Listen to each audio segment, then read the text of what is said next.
कल हम बात किए थे कुछ इसका टर्मिनोलॉजी के बारे में, हम कुछ इसका इंपॉर्टेंट पॉइंट भी देखे थे और ट्रांसवर्स वेव और लॉन्गिट्यूडनल वेव भी देखे थे। समझ में आया? आज हम बात करेंगे आखिर में वो वेव जो बना तो उस वेव का जो ट्रैवलिंग स्पीड होती है वो कितना होती है। समझ में आ गया? तो चलिए इसको समझते हैं कि यहाँ पे हमने क्या बना के रखा है, एक वेव बना के रखे हैं। समझ में आया? अब ये वेव में पार्टिकल्स होती है। क्या होती है? पार्टिकल्स, मॉलिक्यूल्स होती है। इस तरह से ध्यान से समझिएगा।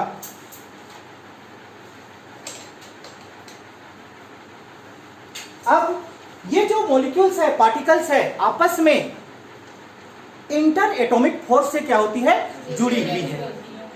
समझ में आ गया? कल की क्लास में हमने बता के रखा कि वेव, मैकेनिकल वेव्स क्रिएट करने के लिए दो चीज मस्ट चाहिए ही चाहिए। पहला इलास्टिसिटी और दूसरा इनर्शिया, जो डिपेंड करता है किसमें, मास पे डिपेंड करता है। समझ में आ गया? और इलास्टिसिटी है, इसका मतलब ये हुआ कि वहां पे जितने भी मॉलिक्यूल्स प्रेजेंट होंगे वो मॉलिक्यूल्स आपस में इंटर एटॉमिक फोर्स से जुड़े हुए होंगे। समझ में आया? चलिए, तो ये सब मॉलिक्यूल्स हैं, आपस में किससे जुड़े हुए हैं, इंटर एटॉमिक फोर्स से जुड़े हुए हैं। अब क्या हुआ, ये जो मॉलिक्यूल्स है एक बार ऊपर जाके अब नीचे आ रहा है। समझ में आ गया? समझिएगा, ऊपर जाके कहां पे आ रहा है, नीचे की ओर आ रहा है। अब ये नीचे आया, ये मॉलिक्यूल्स किधर आया, नीचे। तो ये मॉलिक्यूल्स और ये मॉलिक्यूल्स किससे जुड़ा हुआ है, इंटर एटॉमिक फोर्स से। ये नीचे आया तो इसको भी अपने साथ साथ में खींच के लाएगा कि नहीं लाएगा? फिर इसका बगल में और मॉलिक्यूल्स है, उसको भी नीचे खींच के लाएगा। समझ पा रही है? तो ये नीचे आया तो ये भी क्या करेगा, इसको नीचे खींच के लाएगा, इसको भी, सबको क्या करेगा, ये नीचे खींच के लाएगा। समझेगी पॉइंट को? कि एक समय ऐसा था कि ये वाला मॉलिक्यूल्स आपका मैक्सिमम हाइट को गेन किया था। मैक्सिमम हाइट के जाने के बाद में वो क्या होने लगा, धीरे धीरे नीचे आने लगा। समझ में आ गया? यहां पर जितना भी आपको मॉलिक्यूल्स दिखाई दे रहा है, ये मॉलिक्यूल्स एक समय आपका मैक्सिमम एम्पलीट्यूड को छुआ होगा। समझ में आ गया? अब देखिए, ये वाला मॉलिक्यूल्स कहां जा रहा है, ऊपर की ओर जा रहा है। ठीक, ये तो ये भी क्या जाएगा, ऊपर। समझिएगा पॉइंट को? अभी ये आपका मैक्सिमम एम्पलीट्यूड के छुआ है ये मॉलिक्यूल्स। समझ पा रही है? तो ये मॉलिक्यूल्स भी कुछ समय बाद क्या आपका इस पॉइंट को छुएगा। समझ पा रही है? उस समय ये मॉलिक्यूल्स किधर आता होगा, नीचे। फिर जब ये मॉलिक्यूल्स मैक्सिमम हाइट को छुआ नीचे, उस समय इस मैक्सिमम हाइट को कौन मॉलिक्यूल छुएगा, ये वाला। फिर जब ये नीचे आएगा तो ये इसको आगे जाएगा। समझ पा रही है बात को? तो मान के चलिए कि इस पॉइंट को हम क्या मान लेते हैं, P मान लेते हैं। और जब ये इस मैक्सिमम हाइट को छुआ उस समय भी तो ये P और ये P डैश के बराबर होगा। समझ पा रही है बात को? अगर ये पॉइंट यहाँ पे पहुंचा होगा, उस समय ये पॉइंट कहाँ पे पहुंचा होगा, यहाँ पे। ये पॉइंट कहाँ पे पहुंचा होगा, यहाँ। इस तरह से सब आगे की ओर, ऊपर की ओर बढ़ रही होगी। ये कहाँ पे पहुंचा, यहाँ। और यहाँ जो था वो यहाँ पे पहुंचेगा। समझ में आ गया? इस तरह से अगर आप ग्राफ प्लॉट कर दें इसको, तो आपको क्या ग्राफ देखने के लिए मिलेगा, क्योंकि ये तो सब क्या नीचे आ रहा है। देख रहे हैं आप, किधर आया ये सब, नीचे। ध्यान से देखिए ग्राफ किस तरह से प्लॉट होगा। देख रहे हैं आप? ये देखिए,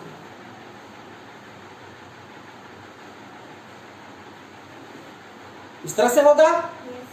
कुछ समय बाद में ये मॉलिक्यूल्स या ये मॉलिक्यूल्स यहाँ पे पहुंचा, मैक्सिमम हाइट को तो छूना ही है उसको एक बार ना। और इसी रिपेल्स को जब आप पानी उधर से क्या करती है, भंवर बना के आती है, उसको देखते हैं तो आपका वही उठा हुआ भाग आपको दिखाई देता है।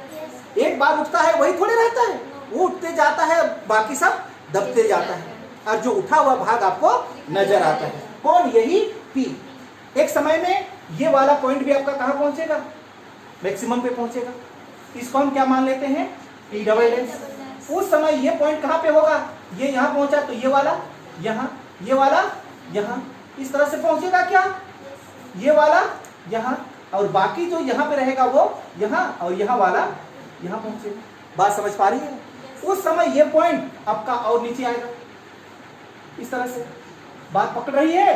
इस तरह से भी अगर आप यहाँ पे क्या कर दें, ग्राफ प्लॉट कर दें, तो आपको फिर से इस तरह से ग्राफ दिखने के लिए मिलेगा। देखिए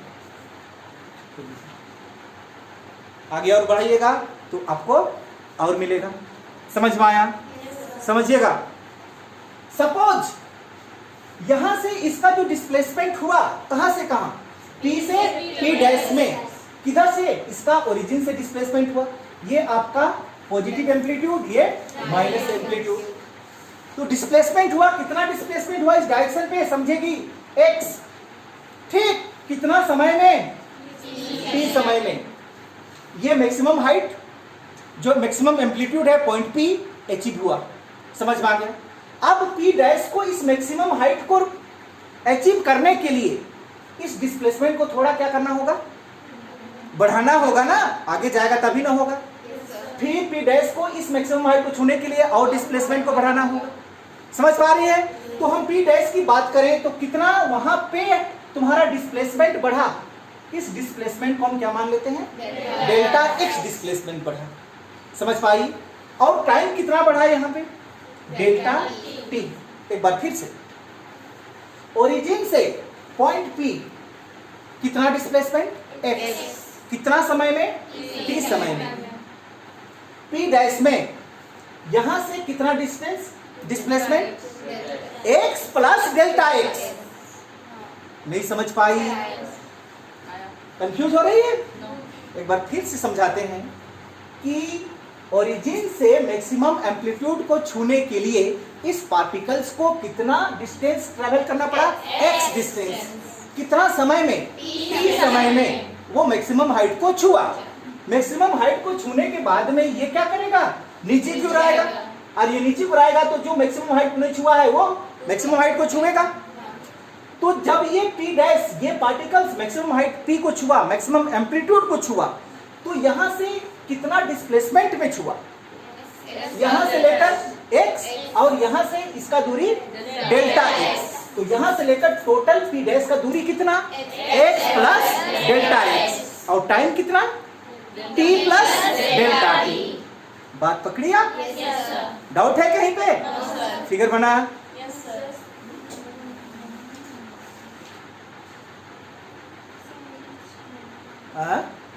क्या पूछना है कहीं पे?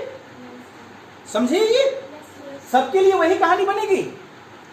ये सब मॉलिक्यूल्स उठते जाएंगे, मैक्सिमम हाइट को जो छुआ वो नीचे आते जाएंगे, जो इधर है वो उठते जाएंगे, और इस तरह से वेट बनते जाएगी। और जो मैक्सिमम एम्पलीट्यूड को छूता है ना, केवल वही भाग हमको उठा हुआ दिखाई देता है। क्लियर? चलिए हम बात कर रहे हैं किसका, स्पीड का। तो यहां पे speed of A wave, speed of A wave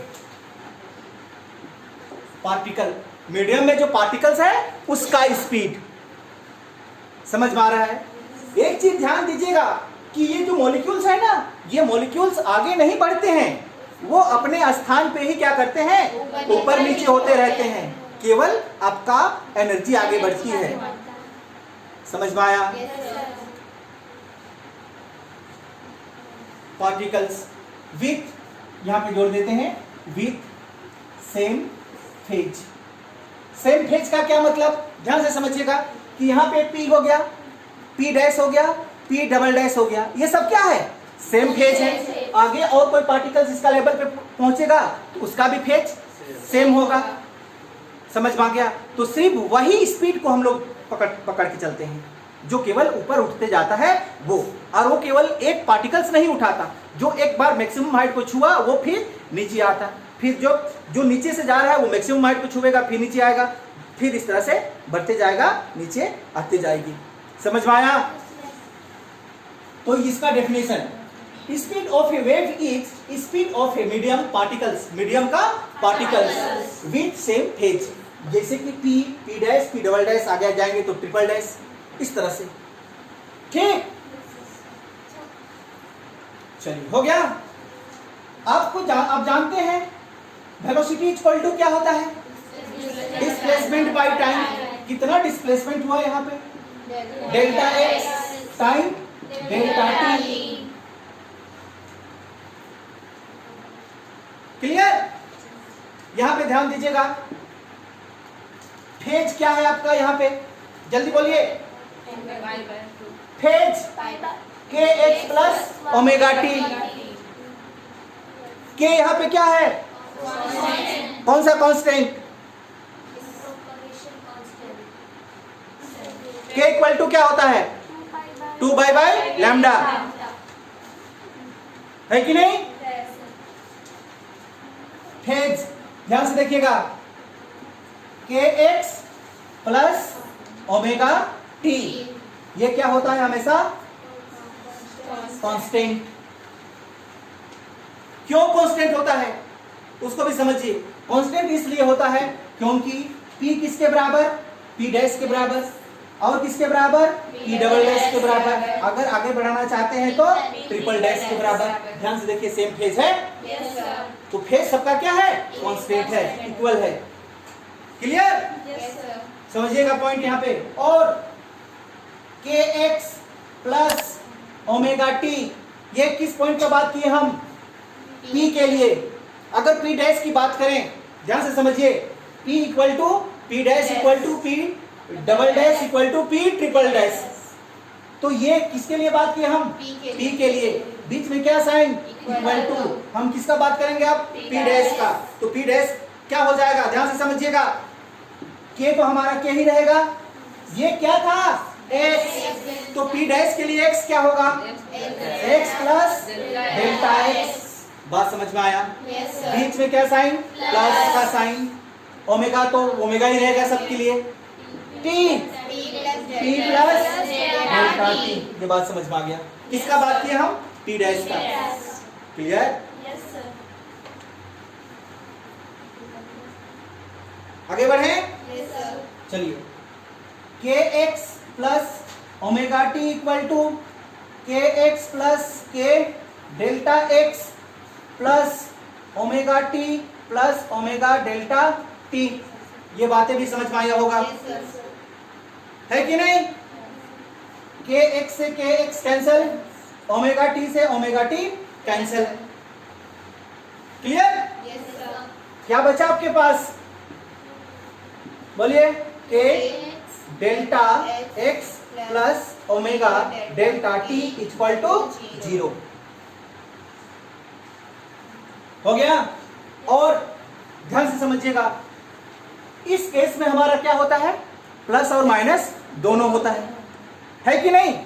ये हम किस केस में लिख के लाए, प्लस की केस में। अगर हम इसको माइनस की केस में ले तो क्या होगा, K X delta X minus omega delta T equal to also 0। ये क्यों लिखे, समझ में आया? ये किस केस के लिए कहानी बना, ध्यान से समझिएगा, y equal to a sine K X minus omega T. ये भी तो आपका क्या है, फेज ही है। बात पकड़ी? डाउट तो नहीं है ना?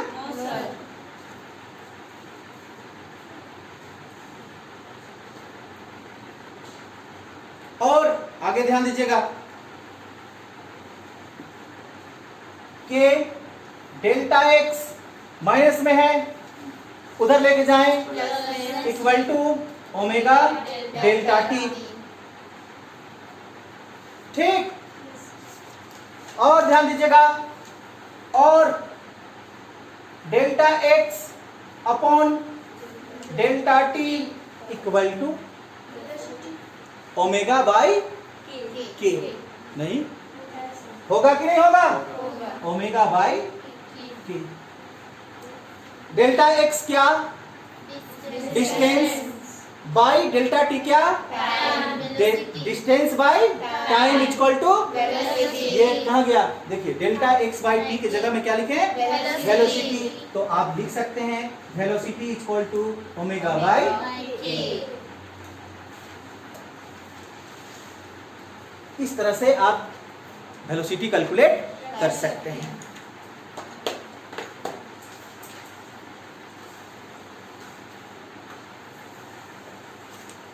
समझ में आया?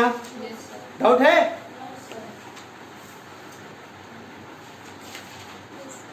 यहां पे देखिए, टाइम टेकन एक वेव मतलब एक लेमडा चलने में लिया गया समय। ठीक, एक बार इसको जाने से पहले हम कुछ इस तरह से समझते हैं ताकि आप बेटर ढंग से समझ पाए। देखिएगा इधर ध्यान से,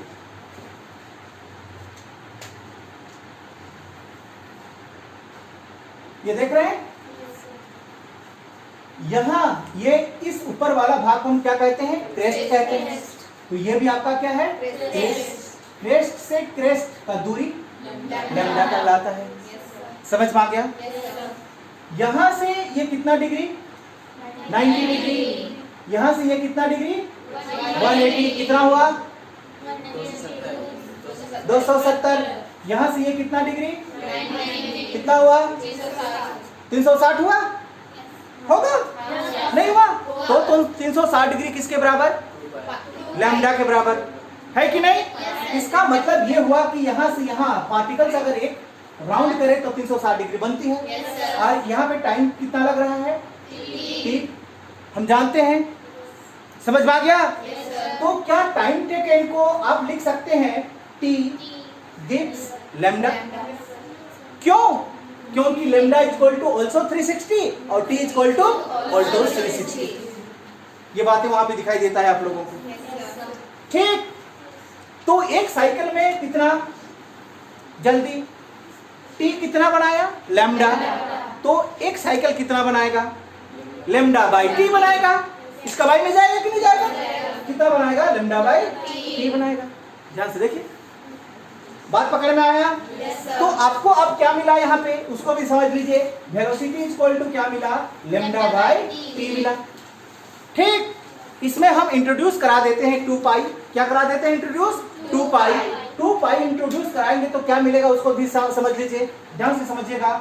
2 पाई बाई T इनटू ऊपर में क्या? लैम्डा बाई 2 पाई। 2 पाई से 2 पाई कैंसल, आपके पास में क्या बचा? लैम्डा बाई T आपको दिखाई देता है। बात पकड़ में आया? डाउट है कहीं पे? ये 2 पाई हमने इंट्रोड्यूस कराया यहां, है कि नहीं? आगे ध्यान से देखिए। और V equal to 2 pi by T equal to omega, है कि नहीं? ये इसका क्या था? नीचे ही तो था, तब तो ऊपर क्या? नहीं समझ पाई? Lambda by 2 pi equal to क्या?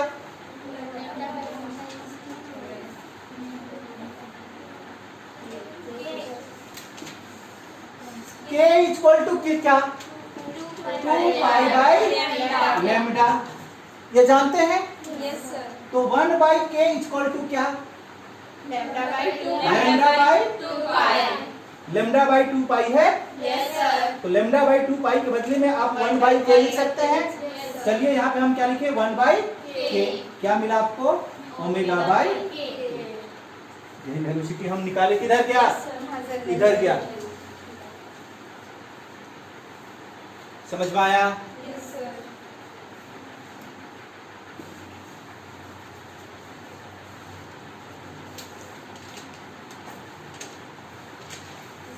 इंपॉर्टेंट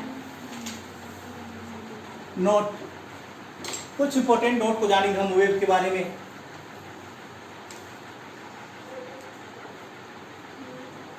यहां से एमसीक्यू क्वेश्चन उठती है इंपॉर्टेंट नोट से। ठीक, पहला इंपॉर्टेंट नोट्स,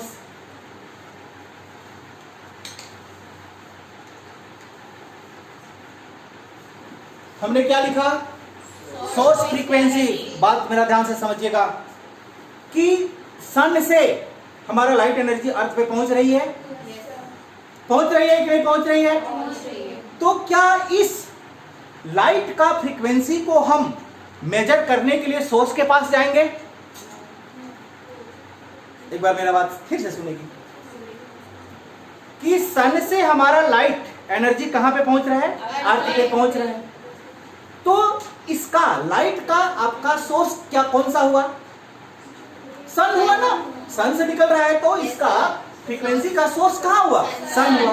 अब उसका फ्रीक्वेंसी को मेजर करने के लिए अगर आपसे कोई बोल दे कि कि इसका सोर्स फ्रीक्वेंसी को आप मेजर कीजिए, तो आप मेजर करने के लिए अर्थ पे जाए, मतलब सन पे जाएंगे?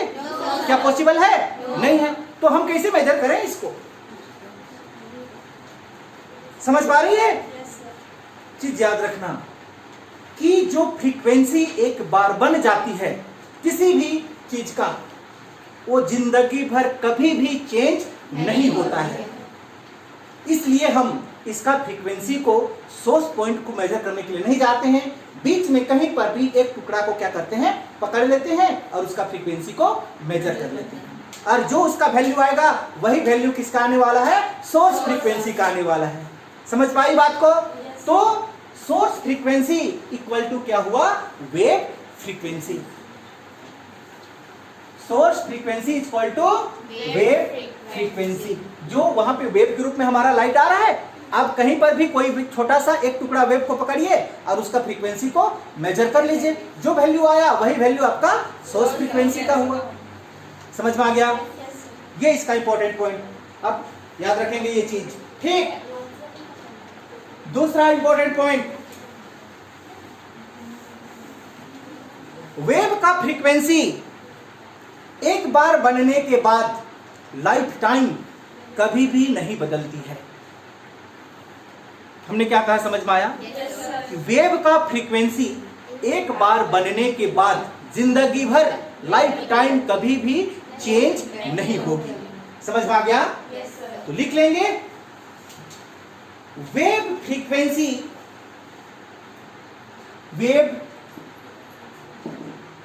Frequency never be changed in any medium।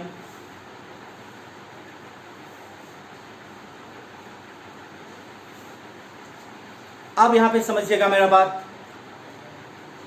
कि जब लाइट का फ्रीक्वेंसी नहीं बदलती है कोई भी मीडियम में, चाहे लाइट को हम एयर के मीडियम में पास कराएं, वैक्यूम में पास कराएं, वाटर में पास कराएं, या फोगी, देखिए ना फोग, जो हम लोग का क्या कोहरा गिरता है उसमें पास कराएं, उसका फ्रीक्वेंसी नहीं बदलने वाला है। तो क्या बदलता है इसका? अब देखें ना, फोग में हमारा लाइट क्या होता है, ज्यादा दूर तक नहीं दिखाई देता है, पानी में भी ज्यादा दूर तक नहीं जाता है, जबकि हम फिजिक्स कह रहा है कि फ्रीक्वेंसी नहीं बदलती है। तो क्या बदलती है इसका? समझ में आ गया? तो इसका क्या बदलती है? वेलोसिटी बदलती है। लाइट का क्या बदलती है? वेलोसिटी बदलती है। बात पकड़ में आया? फ्रीक्वेंसी चेंज नहीं होता है। अब ये बात याद रखिएगा, wave frequency never be change in any medium.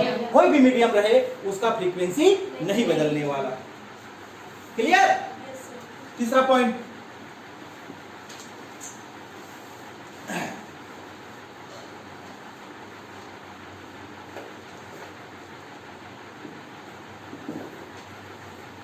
यहां पे हम फ्रीक्वेंसी की बात कर रहे हैं। किसका बात कर रहे हैं? फ्रीक्वेंसी। फ्रीक्वेंसी को न्यू से रिप्रेजेंट कर दिए। ठीक, ये क्या है? फ्रीक्वेंसी या वेलोसिटी मान के चलते हैं। यहाँ पे फ्रीक्वेंसी के लिए न्यू जैसा लिखेंगे और वेलोसिटी के लिए सिर्फ पहचान के लिए आपको बता रहे हैं भी लिखेंगे, सिर्फ समझने के लिए। यहाँ पे अगर दोनों के लिए हम न्यू प्रयोग करेंगे तो कंफ्यूज में पड़ जाएंगे ना, इसीलिए सिर्फ पहचान के लिए फ्रीक्वेंसी के लिए हम क्या प्रयोग करेंगे? न्यू। और अभी वेलोसिटी के लिए भी प्रयोग करने वाले हैं। ठीक, चलिए, velocity is equal to lambda by T. Lambda by T, समझिएगा पॉइंट। ये वेलोसिटी है ना कि न्यू है। अब ये जानते हैं 1 by T is equal to nu होता है। टाइम पीरियड फ्रीक्वेंसी का क्या होता है? इनवर्स होता है, उल्टा होता है, यानी कि 1 by T equal to nu. तो वेलोसिटी इक्वल टू आपको क्या मिला? 1 बाई टी के जगह में आप न्यू लिख सकते हैं। फिर आपके पास में क्या है? लैम्डा है। ये न्यू क्या है आपका? ये क्या है? फ्रीक्वेंसी। इसको भी ज्यादा कंफ्यूज ना हो बोल के हम न्यू इक्वल टू एफ लिख देते हैं। F for frequency. ज्यादातर बुक में यही चीज लिखा हुआ होता है। ठीक, तो वेलोसिटी इक्वल टू, अब आपको क्या मिलने वाला है, v की जगह में एफ फिर लैम्डा। ये इसका वेलोसिटी, इस तरह से लिखिएगा समझने के लिए, velocity.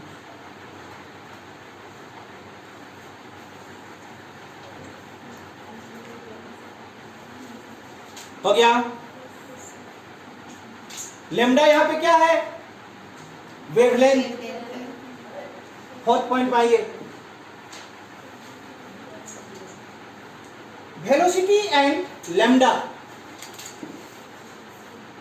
Velocity and lambda means wavelength will change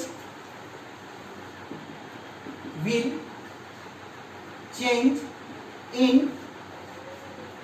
difference medium. बात पकड़ी, फ्रीक्वेंसी चेंज नहीं होने वाला है। यहां पे कौन चेंज होता है, वेलोसिटी और उसका वेवलेंथ लैम्डा चेंज होता है। तो ये अब 4 इसका इंपॉर्टेंट चीज याद रखिएगा। पहला इंपॉर्टेंट क्या है आपका, source frequency equal to wave frequency. कहीं पर भी आप फ्रीक्वेंसी को मेजर करेंगे, सबका क्या होगा, वैल्यू सेम होगा।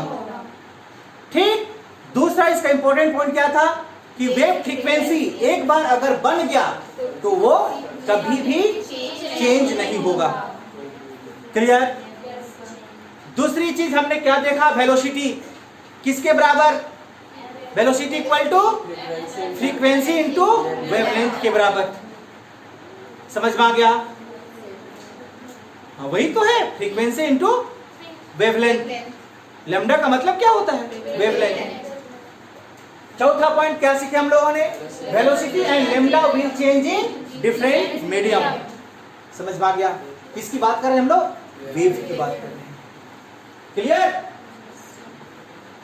ये 4 आप इंपॉर्टेंट चीज याद रखिएगा, यहां से एमसीक्यू क्वेश्चन पूछा जाता है। समझ पा रही है? Yes sir. आगे बात करें हम लोग, मैकेनिकल वेव्स पढ़ चुके कल हम लोग, पढ़े मैकेनिकल वेव्स। मैकेनिकल वेव्स कहते हैं किसको, वो वेव जिस वेव में एनर्जी को ट्रांसफर करने के लिए किसी मीडियम की आवश्यकता होती है, क्या कहलाता है, मैकेनिकल वेव्स। मैकेनिकल वेव्स कितनी प्रकार की, 2 प्रकार की, ट्रांसवर्स वेव और लॉन्गिट्यूडनल वेव। ट्रांसवर्स वेव में जो पार्टिकल्स होती है वो अप और डाउन वाइब्रेट करती है, जबकि लॉन्गिट्यूडनल में टू एंड फ्रो, आगे और पीछे। ट्रांसवर्स वेव डिस्प्लेसमेंट को इंडिकेट करता है, जबकि लॉन्गिट्यूडनल प्रेशर को इंडिकेट करता है कि नहीं।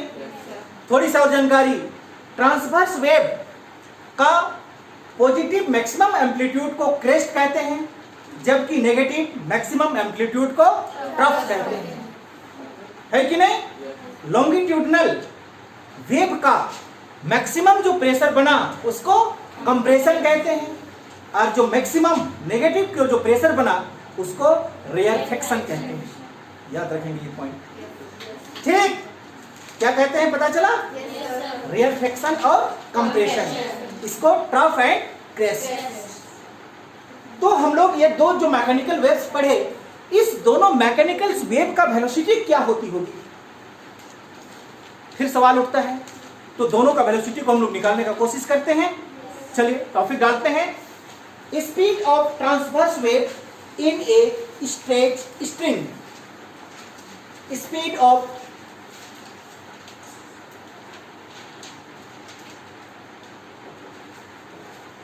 Transverse wave in straight string. Stretch string, string का मतलब समझ में आता होगा, रस्सी। हम पेंडुलम की बात जब कर रहे थे तो हम बताए थे स्ट्रिंग कहते हैं, है कि नहीं। चलिए ध्यान से समझिएगा, ये हमारा एक सपोर्ट पॉइंट है, ये क्या है? सपोर्ट। यहां से हम एक स्ट्रिंग को क्या कर देते हैं? फंसा देते हैं, और इस स्ट्रिंग को हम पुल्ली से होते हुए इधर डाउन की ओर लेके आते हैं। ये क्या है आपका? पुल्ली।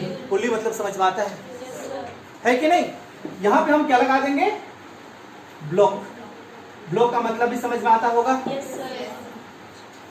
हो गया?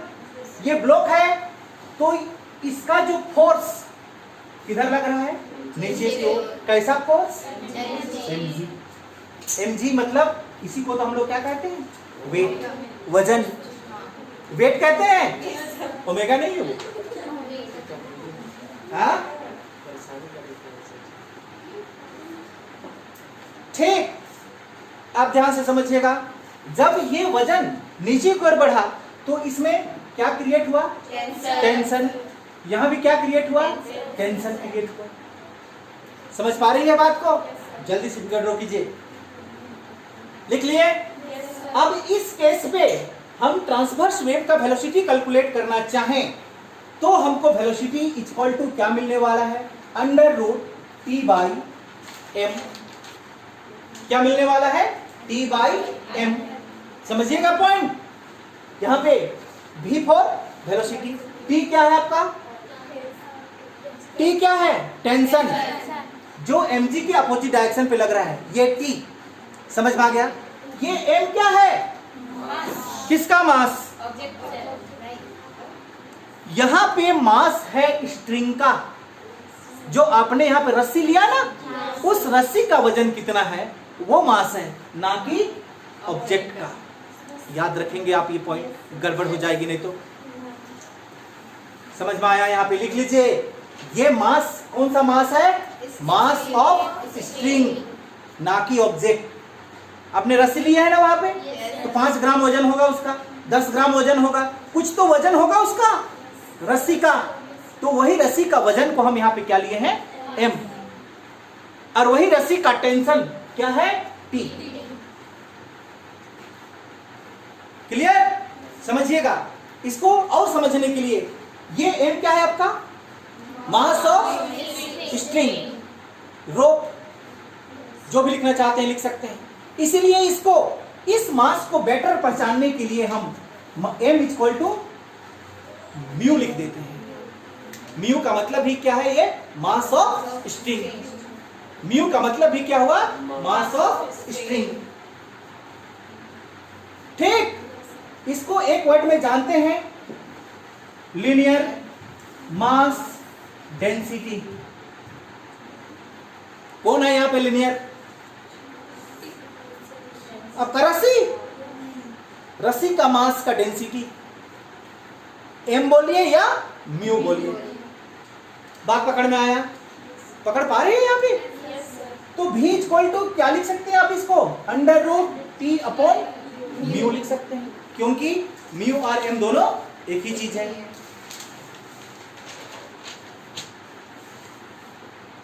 क्लियर? m क्या है?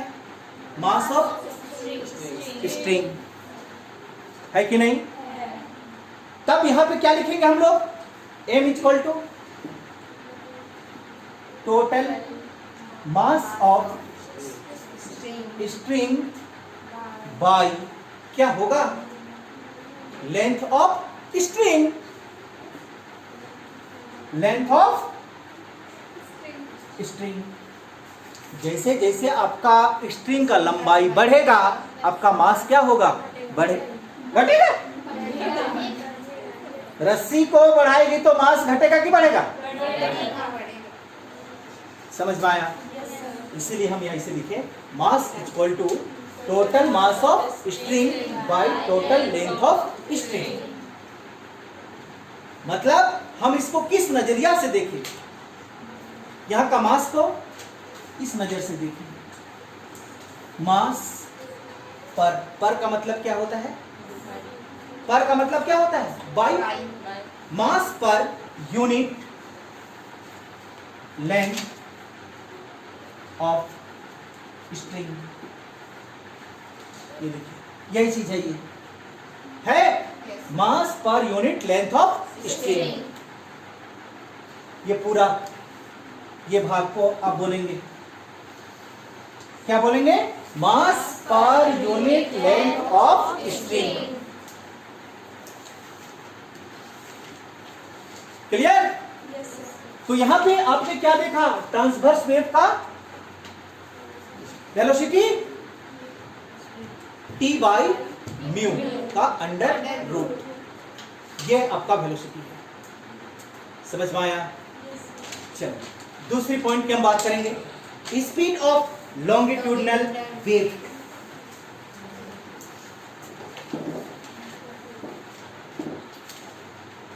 स्पीड ऑफ लॉन्गिट्यूडनल वेव, इसका एग्जाम्पल क्या है? Sound wave longitudinal.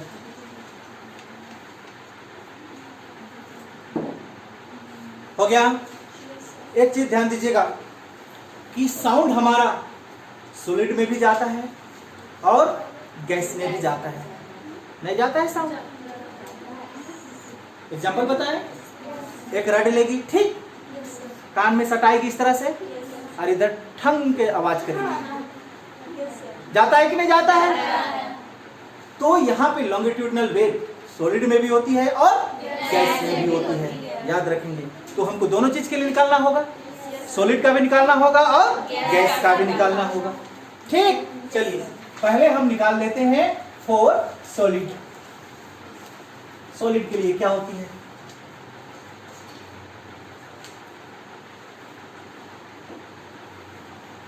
सॉलिड में क्या कहानी बनती है? यही तो सॉलिड है कि नहीं? यहाँ पे आप इसको ठंग करते हैं, है कि नहीं? तो यहाँ क्या उत्पन्न होता है? कंप्रेस। मतलब यहाँ पे क्या होता है? थोड़ा सा दबा हुआ, फिर आगे जाके क्या हो जाएगा? ये फैल जाएगा, फिर आगे जाके फिर दब जाएगा, फिर आगे जाके फैल जाएगा। इस तरह करके ये वेव आगे बढ़ती है। किसमें? सॉलिड में। समझ में आ गया? ऐसा नहीं है कि आप लंबा लिए और वहां पे ठंग किए तो वहां पे किया और आपको सुनाई दिया। वहां पे उस वेव को ट्रांसफर होने के लिए कुछ समय लगेगा। समझ पाई?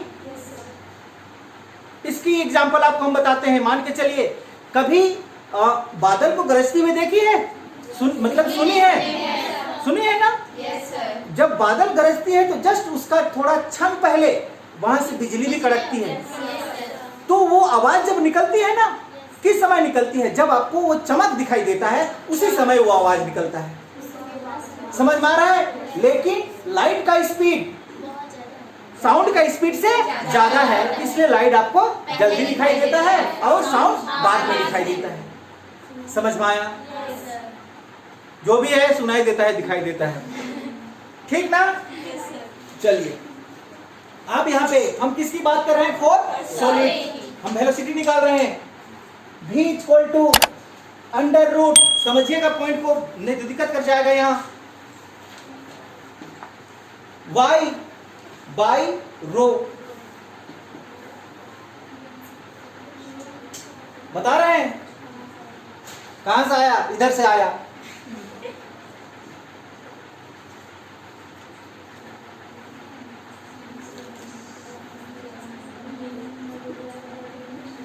पढ़ी है? Young modulus of elasticity. और जहां पे इलास्टिसिटी है उसका मतलब समझ में आता है हम लोगों को कि मॉलिक्यूल्स के अंदर पे क्या होती है? आपका इंटर एटॉमिक फोर्स होता है। क्लियर? ये सॉलिड ही तो है। सॉलिड के लिए हम लोग क्या प्रयोग करते हैं? Young modulus. पढ़ चुके हैं इलास्टिसिटी में? नहीं पढ़े? पढ़े है कि नहीं? क्लियर हुआ बात? यहाँ बी नंबर पे आइए, 4 गैसेस के लिए।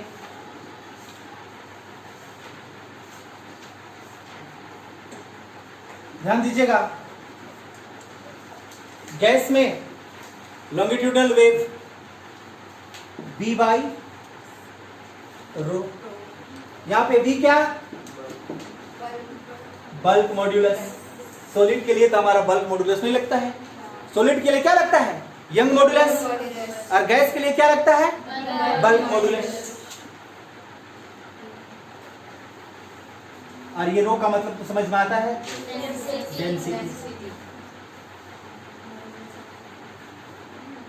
तो ये छोटी छोटी सी आप इक्वेशन याद रखेंगे।